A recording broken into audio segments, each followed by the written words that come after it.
All right, back here under Aaron's 62 D200. He took the truck back to who did the R&R on the trans, because it was supposed to go out to the actual vendor who rebuilt it and resealed it to get resealed because it was leaking everywhere.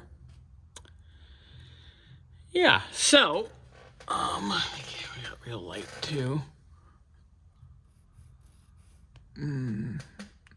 We are already seeping oil here. You can see it bubbling in my nail. Lovely.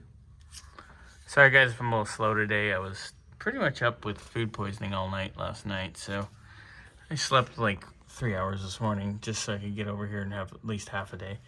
So it's seeping around here yet again. Yep. Wet here at the shift selector. All the hardware here is wet. You can see the glare. Oh yeah, you can definitely see the glare. Also, I do want to show the top, but let's handle this because we've been debating this with the other place. This is not good.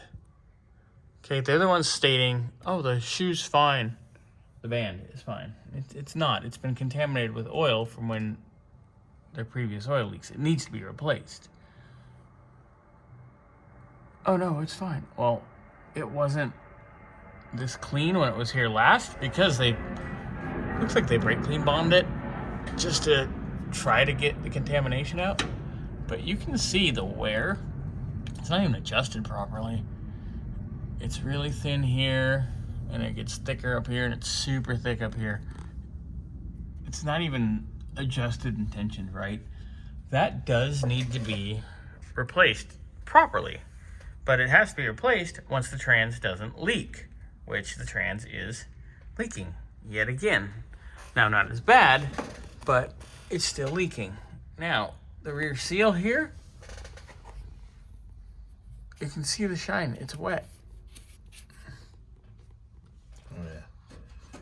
That's gear oil. You can smell it. But the piece de resistance, where it was leaking a lot from, was the top cover. Is that where it was leaking before? It was leaking out of the top cover, it was leaking out of here, and it was leaking out of the rear seal and the shift selectors. Although the shift selectors weren't as bad as they are now. So, yeah, they resealed it with sealant, all right. Silicone bomb. I get so annoyed seeing people that can't do their job right. Right. You do not silicone bomb that. I mean, they put a little silicone on the gasket, which we've shown multiple times. Yeah. Water pumps, whatever. It's fine. This is like we gooped it and then we took our finger all the way around it. I mean, yeah, it's not leaking, but it's not right. So how about try that again? So we'll get that over here to Aaron right now, and then I'm gonna look into the voltage regulator and see why it's not charging, because they said, oh, that alternator's bad. It's like, that alternator's brand new. We tested it 3 times. We have a video of it in the tester. So, yeah, another case of if you don't know what you're doing, maybe go look for a different job.